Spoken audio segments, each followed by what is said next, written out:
I'll be going through the steps here as well, so you're welcome just to follow along in the screen share, or if you like, in your own GCP environment.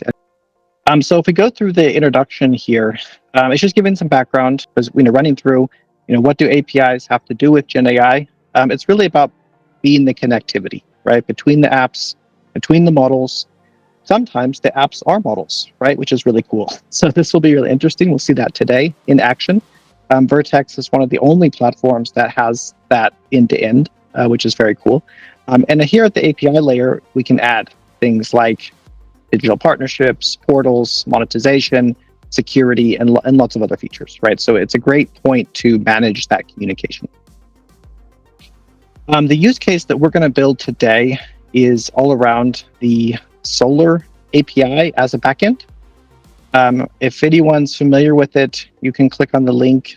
This is a really cool API from the Google Maps team that offers real-time insights and estimations for potential solar energy on roofs using geolocation data, right? So you can basically search for addresses and get a lot of detailed data about what is the potential energy that could be gained by putting solar panels, and how many solar panels, and what's the potential cost of that on different addresses and roofs worldwide.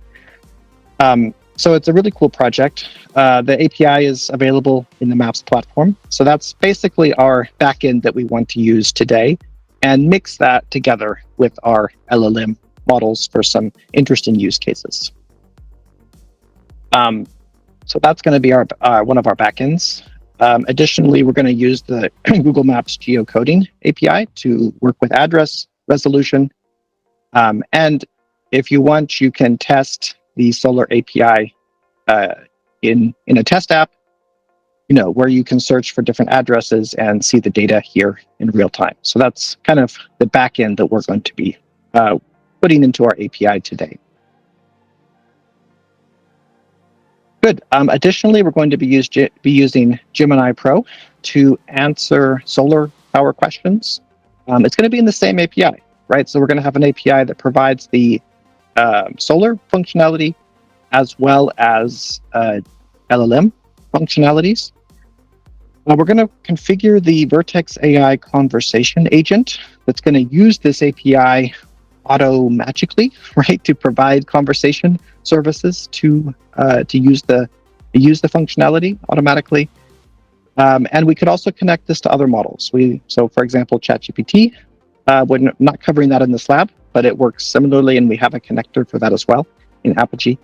And so here's the end-to-end architecture, right? Our clients, they can be, in Vertex or in web browsers, are talking to our cloud instance, to Apigee. We can add security, monetization to that traffic, manage that traffic, and then direct it and integrate to different backends, right? Including Vertex Gemini models, and also include OSS models or custom models from the model garden in Vertex AI.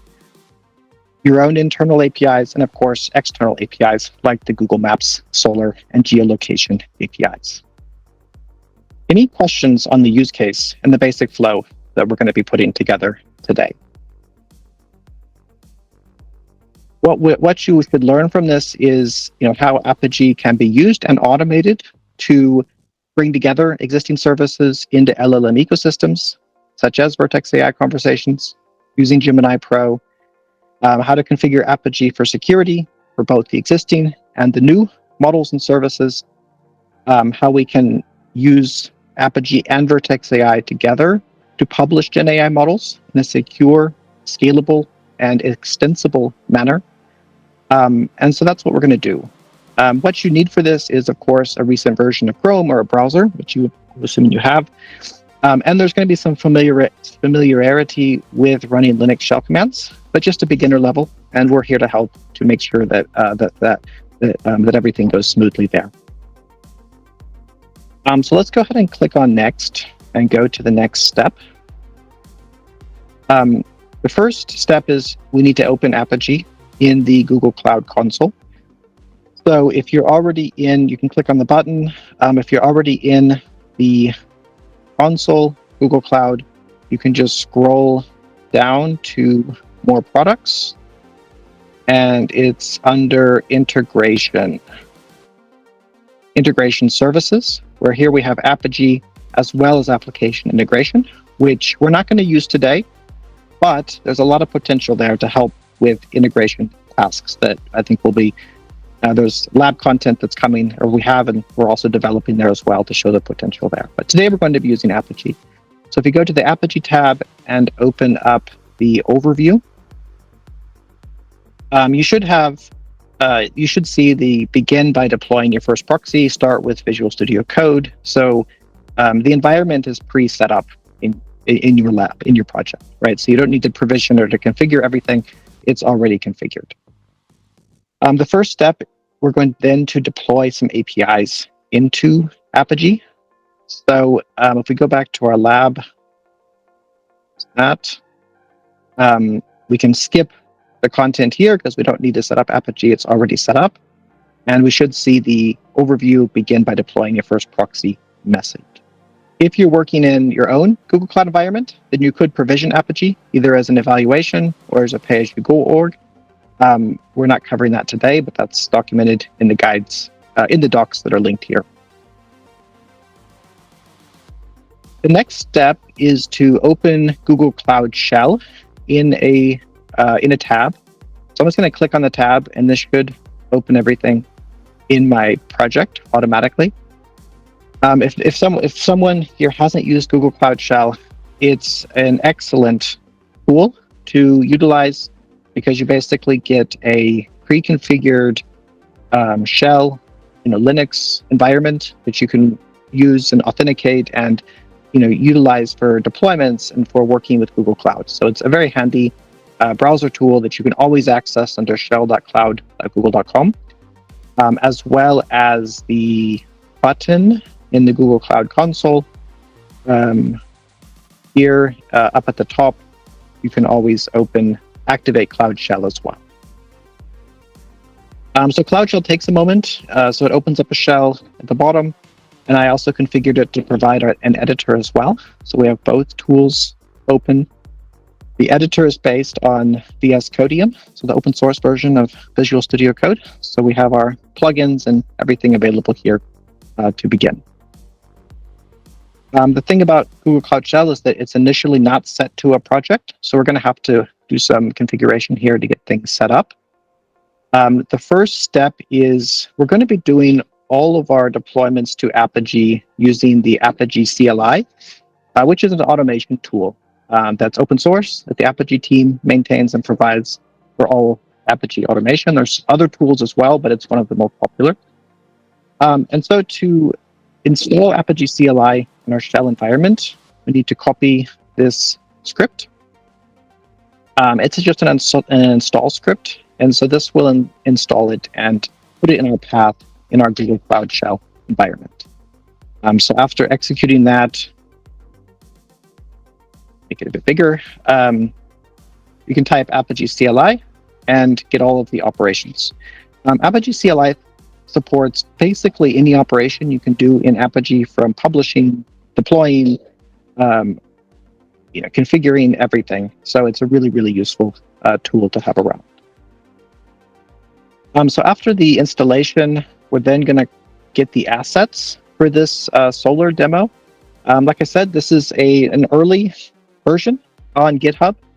So we're just going to clone that into our Cloud Shell.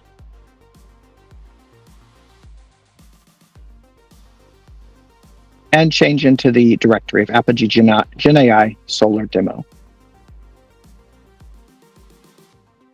Good, and the next component we need just to get things set up is a Google Maps API key. So this is because we're going to be using the solar and geolocation APIs. We need a key. You can just click on the button, and it'll take you to the keys and credential page. And I already clicked on it, so it already has it set up. You might get a welcome message with a key already displayed. So basically, you can just get that key and copy that key. So that's going to be our key to call the solar and geolocation APIs. Sometimes the stuff I copy, I like to put in a text editor just for reference so that I have it handy. So let's switch back to our Cloud Shell, or to our lab. So we have the key. We keep it handy for the next step. So this is just getting things set up, our environment, our Apigee CLI, getting a key created. Then I'm going to move to the next step, which is deploying the Apigee assets. We're going to set some environment variables to start off with. This is just that we can use them in all of the following scripts. So I'm going to make a copy of a file that's in our repository. I'm also going to go ahead and open up that directory here, my GenAI Solar demo directory, that we just have the files here visible as well.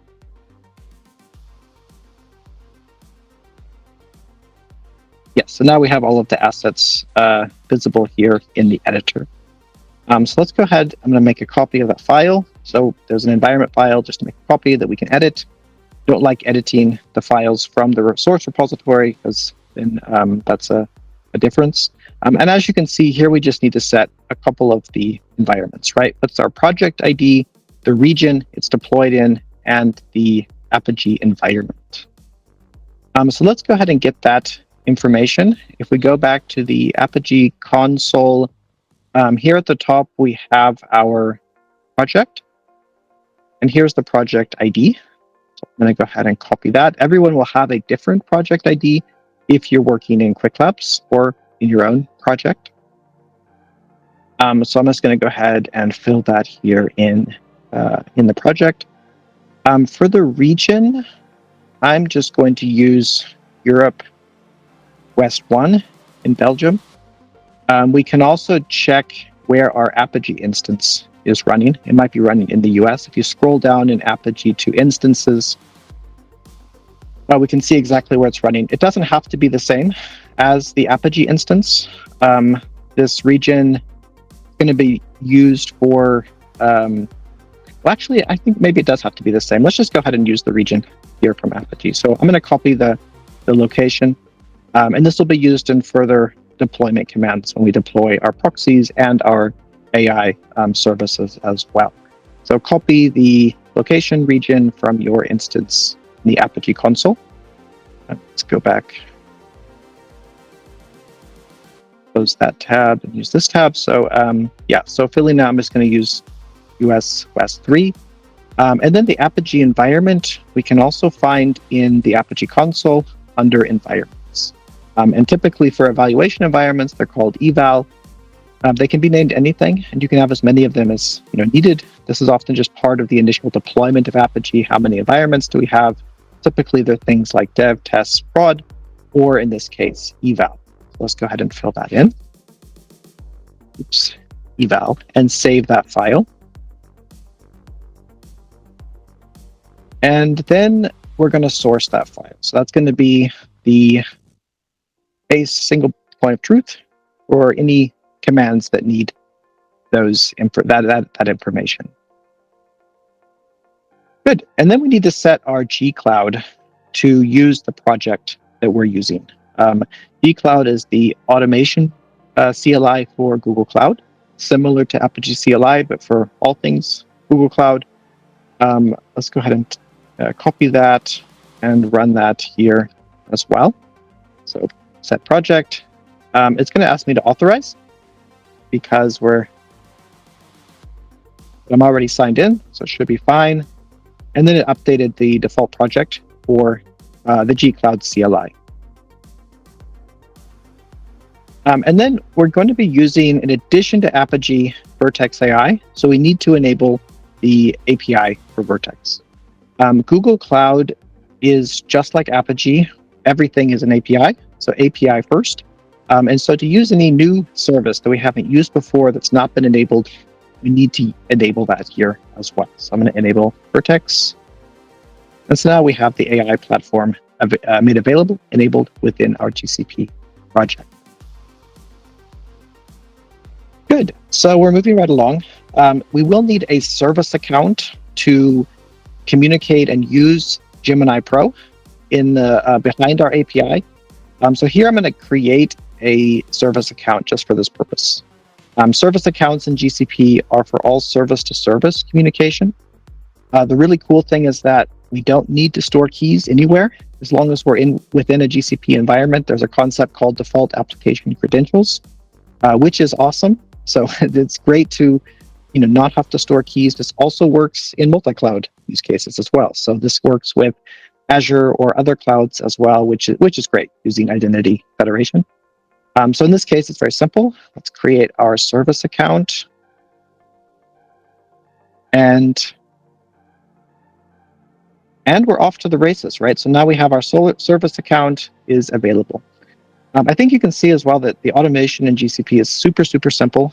We just, can enable services, create accounts, do deployments using very simple CLI commands. We could click this all together in the UI as well, but I think it's useful in labs to, be automation first, right? Because this is how we would want to do it in any production or production, destined project. And then we need to give that service account the AI platform user role so that it can use the Gemini Pro model if we need it behind our API. So let's go ahead and run that as well. This is just assigning the policy, binding the role of AI platform user. And there we go. So our user now has that role. It's that window. Good. The next part we're going to do is create a KMS, a key value map service within Apigee for storing keys. If you remember, we have our Google Maps key that we need to store somewhere. We don't want to put it directly in our API, but rather we can put this in a secure KVM. It's accessed at runtime from Apigee, and it's encrypted, so there's no chance of that key leaking. So we can just create this using Apigee CLI. Let me copy the command and run that in Cloud Shell. This will create a KVM called Solar Keys, where we can store all of our keys as needed, and it is encrypted. And if we open the Apigee KVM page in the UI, we can see the KVMs and manage them here in the UI as well. So that's the cool thing with the automation. It's always, automation, UI, we can work with the same assets and see them in both places. So the next step is we're going to put the key in the KVM, and we can use the Apigee CLI to do this, right? So just to show, though, that you can see the assets we're creating here in the UI as well. So basically, here's the command to create the key entry and store our key. So I'm going to set my key, gmaps key environment variable, because this makes the command easier. And I'll go back to my clipboard here and store the key. Oops, I think I put a hash at the end. That was not intentional, so I said it correctly. And then let's write that key into our KVM. So let's do the Apigee CLI call to our KVM, and this will add two Solar keys, a key called gmaps key with our value in our environment and in our project. And then we see then the gmaps key and the value that was written to our KVM. Good. So we have our key stored. The next step is to deploy our API to Apigee. So for that, we have an API definition in the repository under API proxies Solar Service v1. So let's switch to that directory.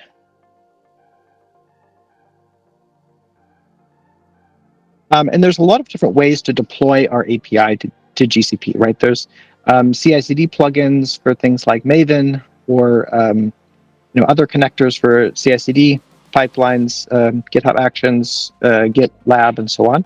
But the Apigee CLI can do it as well, just from this CLI, right? So if we use the CLI, I'm going to first zip the package together. So a package and a proxy is always a bundle of configuration files. So we zip those all together. And if I open it up here in the editor, we can see under Solar v1, here we have all of our definition files, right? For policies, for proxies, for targets, and a manifest as well. So here's the configuration for our API. So we have it zipped together. Let's go ahead and deploy it using Apigee CLI. The first step is to upload it to Apigee.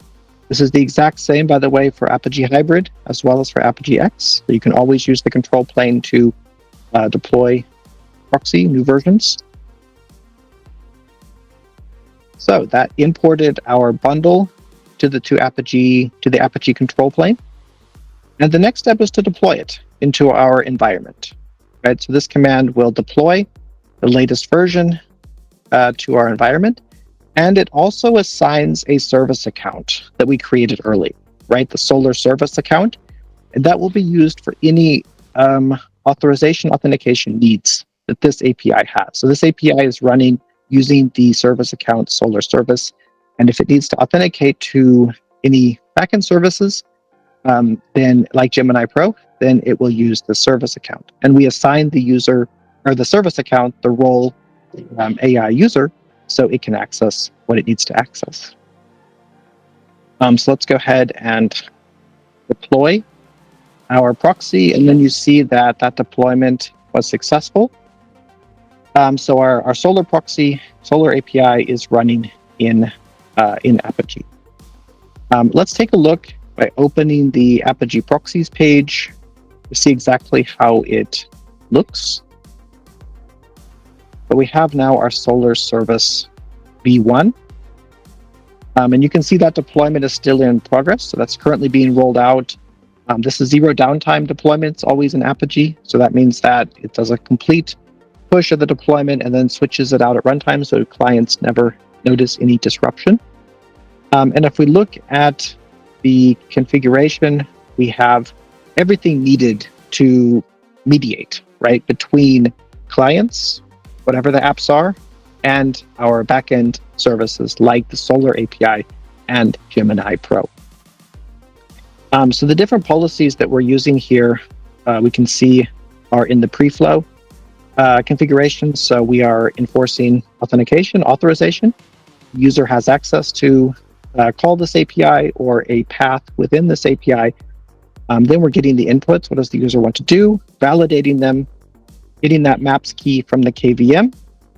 And then maybe if we need it, doing a geolocation lookup to Google Maps to resolve an address, and then going to our backend targets. In this case, we have two of them.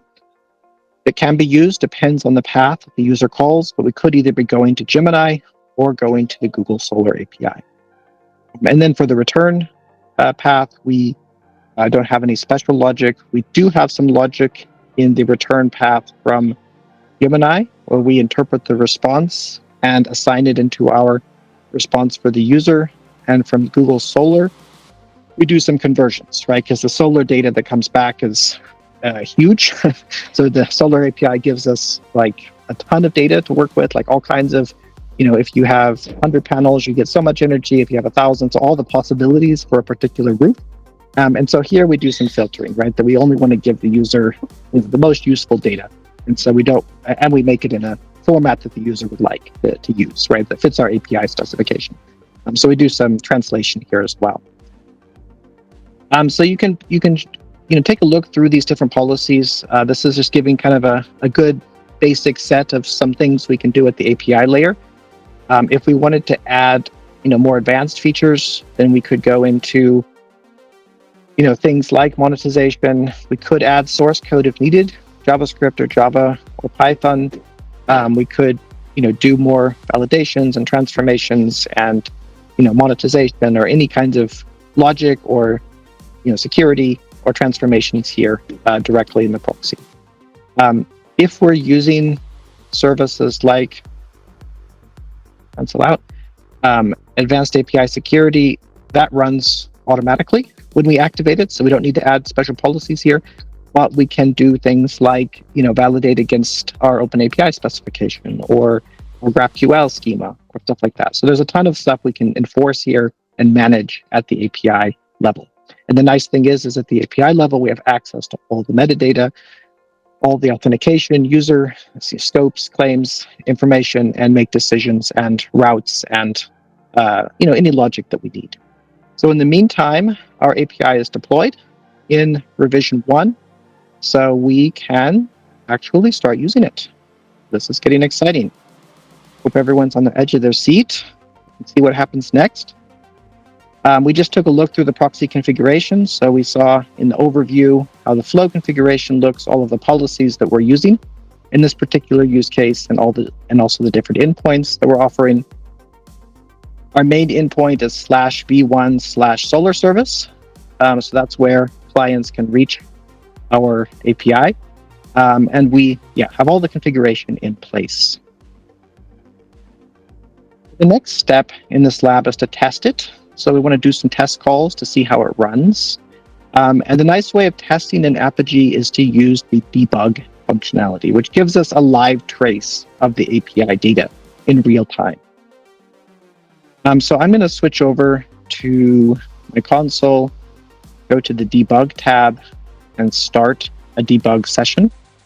I'm going to choose our eval environment in the version 1 that we just deployed. I could also set a filter. I only want to see errors or different headers or paths, just the traffic, right, that fits those filters. But no, I'd like to see everything. So I'm going to go ahead and start that trace. And traces run by default for 10 minutes.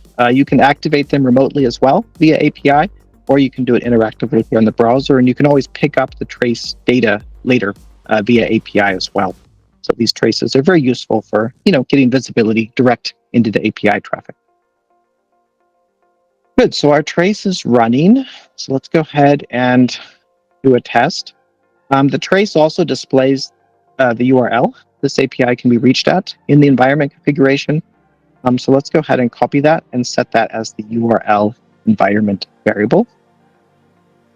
So here's the URL. Copy that to the clipboard. Go to my Cloud Shell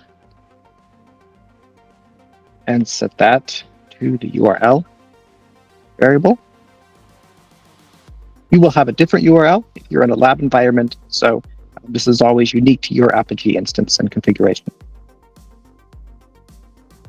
So let's go ahead and do a call. And this API, if we look at the API spec, we will in the moment, you can basically post an address to this API, and it will return the solar data for that address. Like what's the potential, how many solar panels, what would be the energy that you could generate with panels on this roof at this address. So let's go ahead and send a request to our API endpoint.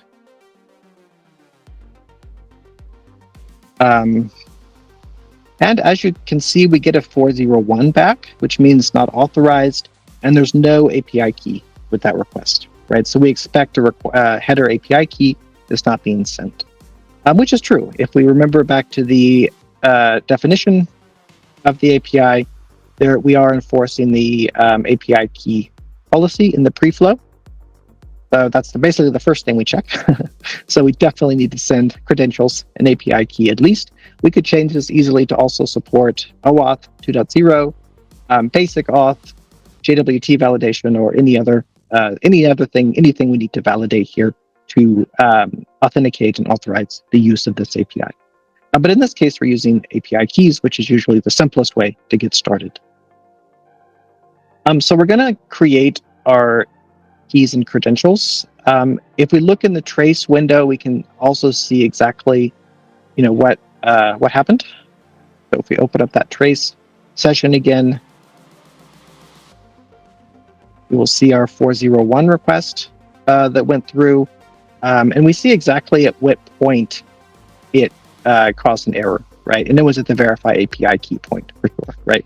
But this would be quite useful. We can also step through the processing in real time and see exactly what happened at every step of the way. And then, of course, after the verify API key failed, the default action is an abort with the error message that we received.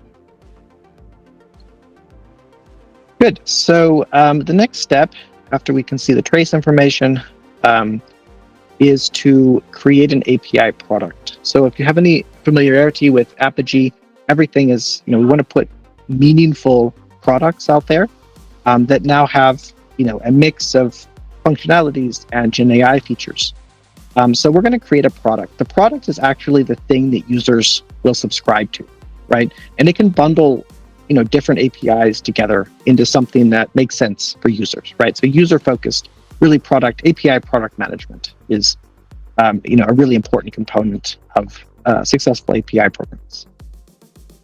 Let's go ahead and copy that command to create a product. As you can see from the command, it's going to be called Solar Service v1. It's going to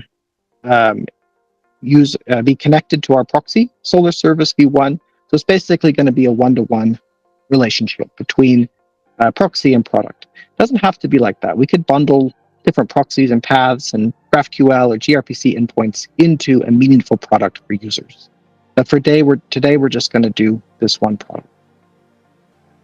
If we go back to the lab, we can go click here on the products page and see our product definition in the UI. So we just created it with the CLI, but everything we do in the CLI is also available here in the UI. And we can see this configuration that it's offering the API resource Solar Service 1 and no specific API paths. We could put this more specific, right, and just offer access to certain paths or create premium versions of this product for different types of users, right? But this is a very simple product just to give access to our Solar service. You can find products under distribution. So it's after the technical proxy development, where there's a lot of features that we can do there. We go into really, distributing, getting users to our APIs, designing products, publishing them in portals, enabling apps to be made that consume these APIs. So that's where we are now. So we have our first API product. We go back to the lab. We now need a user to subscribe to this product so that we can get a credential, an API key. So let's go ahead and set a user email.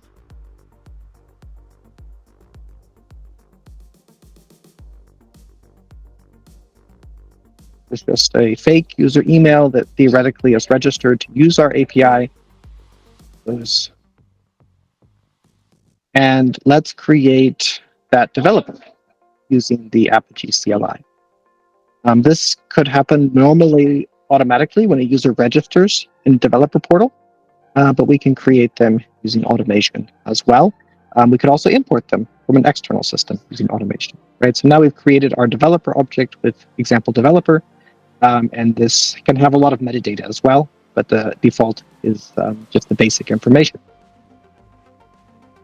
So let's go ahead and create an app for this developer. The app actually generates the credentials for the developer so they can start calling APIs, right? In a developer portal, they would create the app themselves. If you do the Apigee fundamentals training or lab, you'll create a portal and you can see how developers register and create their credentials. We're going to do this just with automation today, but either way is the same, right? The result is a record is created with the credentials and they can use that to access the API products that they subscribe to. So they're going to create here an app name example app, and with our developer email and in our project. And you can see that with that app, they get a default credential created with a consumer key. It's approved. We could put an approval flow behind this to say that someone first needs to verify that this user is okay, or is from a registered partner or something, or there's an enterprise contract in place or whatever. Or we can use a public automatic approval as well to get access. So I'm going to copy that key into my clipboard as well. So that's the key to access our API. And the next step is, let's set that as an environment variable, and then let's resend our request for Solar data for this address. This is, by the way, the address for the Google office in Berlin, but we can test it with any address, right? We can send addresses from any place and see what type of data we get back from Google Maps. So let's go ahead and set the environment variable.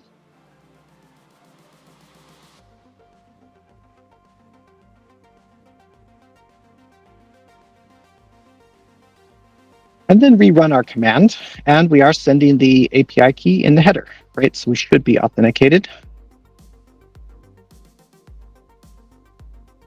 And our trace is still running with 1 minute to go. So we should see the traffic there as well. Getting Solar data back like in the screenshot here. So basically for the address, latitude, longitude, max sunshine hours per year, and a lot of data that we can use there. So if we go to step 4, Vertex search and conversations.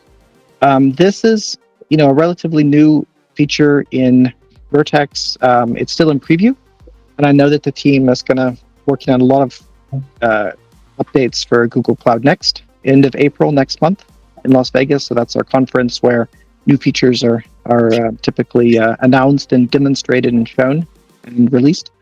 So there's a lot going on here. The same as with Apigee. So we're also integrating directly from Apigee to Vertex to enable these types of use cases.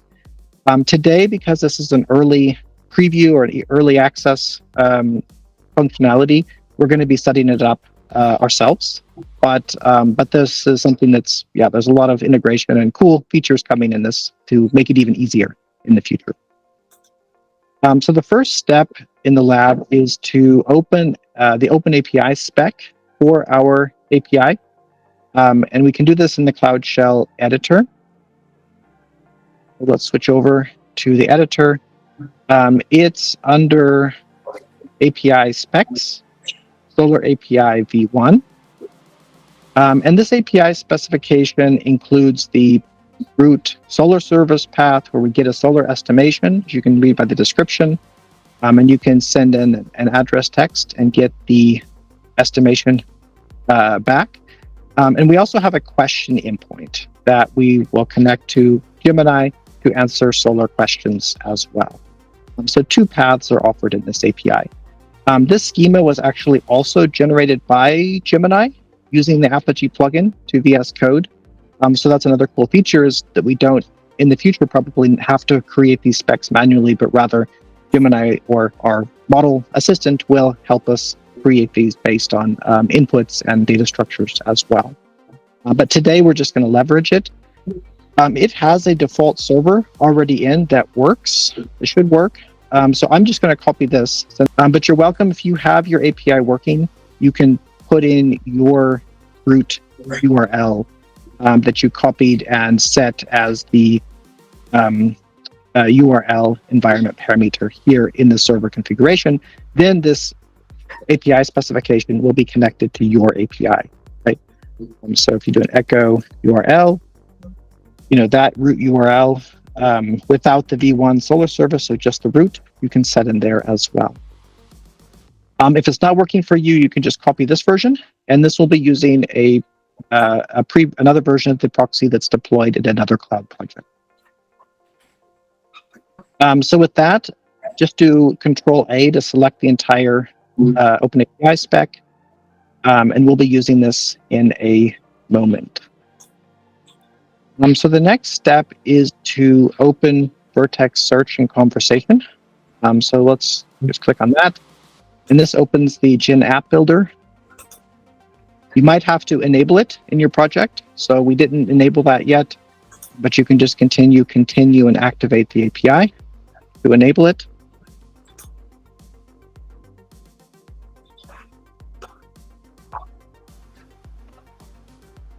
And this takes like a minute, and then it's enabled. And the next step is then to create an app here in Vertex. There's lots of different options, or a couple of different options, from search apps to chat apps. And the newest option is the generative playbook in the lower right-hand corner. So let's select that. You need to name your app. So I'm going to call mine the Solar app v1 and select a region. Just going to use the US Central region for now, and then agree and create.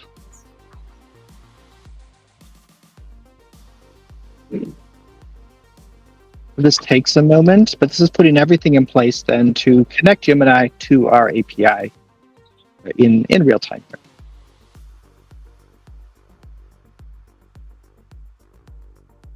And you can see is when you configure your new app, you configure the playbook, right?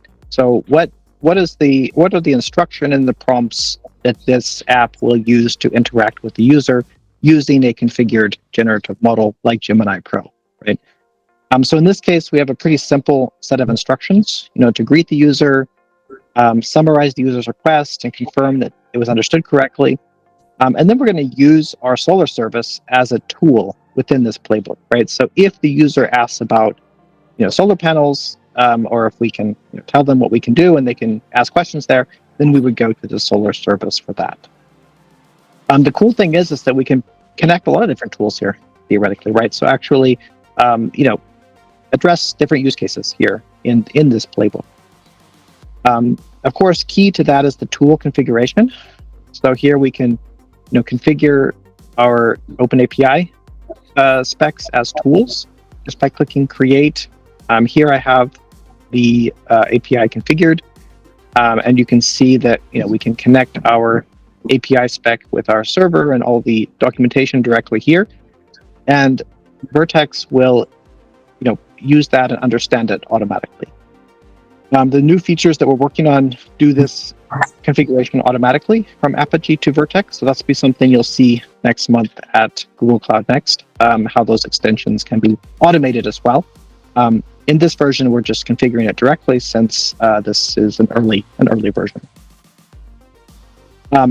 Vertex, as well as ChatGPT as well, with their GPTs concept, uses these specs as within the model, right? And to use the API within the natural language context, right? So if we're testing this in real time, we can ask a question like, we should start a conversation. Ask it, do you know anything about solar panels?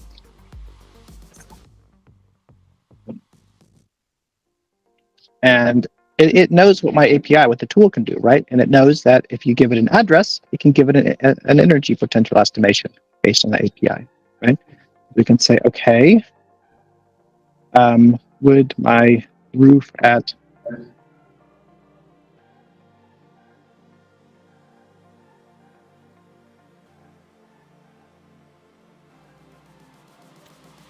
sending the address directly in the chat, and it's going to call the API and get the information on energy potential of so much kilowatt hours per year, right?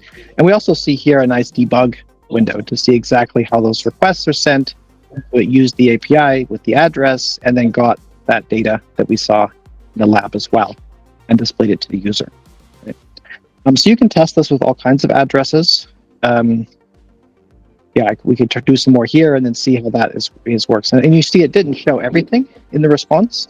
We should be able to ask, follow-up questions. How many hours of sunlight are there? That address, and we can interact with that data. So it knows already that, hey, we have that already, and so it can give me that data as well, and so we can, have a conversation around that data interaction. The cool thing is we don't have to code anything for this, right? It can work with the API directly, and it understands what it can do based on its language model and OpenAPI specs. Any questions on that?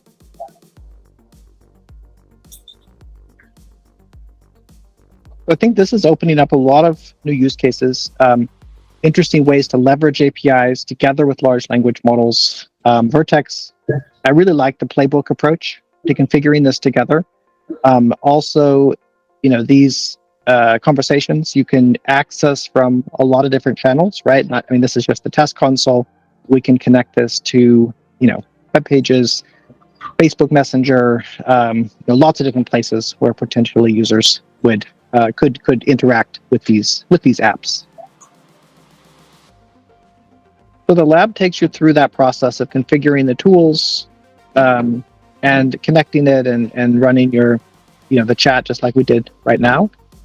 And then when you're finished, you can also test it with lots of different addresses. I was testing it yesterday with a colleague, and his home address wasn't found in the Solar API. Maybe there's no solar data or geo sunlight data, or maybe he lives, at the North Pole where there's no sunlight. I don't know, but in any case, it's all depends on the data and the backend services. But but in that case, we just deliver a address could not be resolved, could not be found.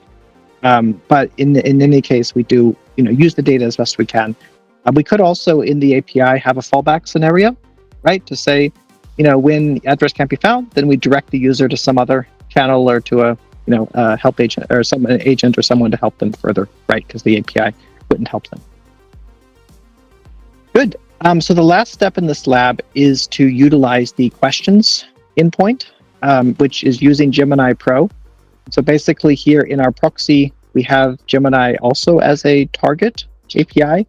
And it's also being tuned with some prompts that it's going to talk about solar energy and no other topics, right? So it's just if the user is interested in solar topics, then we'll go to Gemini Pro for those.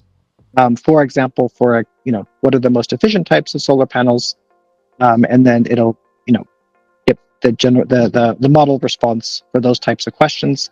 But if you ask about something else, it'll say, hey, I'm not qualified to talk about that. And the last step of the lab today is then to use Vertex conversation integrations. We can go to integrations here as well and connect to a lot of different channels, right, where we can offer this interaction. Dialogflow Messenger is very easy, that we can just add a snippet to a web page, for example, and then we can chat with this agent directly on a web page. If we do it, try it now. We can even try it here directly in our browser.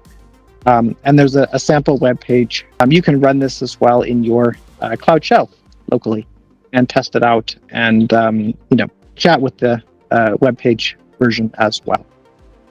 So here's just a sample web page that you can also start in your Cloud Shell and then click on the chat button and start asking questions as well. Is my roof good for solar panels? And so I'm not giving an address here. And so it'll prompt me because it knows it needs an address for that data. So can you check, can you give me my address or your address? Yes.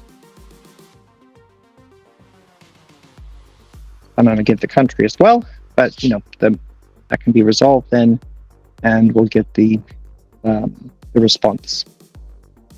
And in this case, we got some more information, right? That is including the break-even point of 16 years if we would install solar panels for this amount of energy could be produced with this much profit a year, and then break even in 16 years. So some nice estimations as well in the API. Great. Then that's the conclusion of the API of the lab.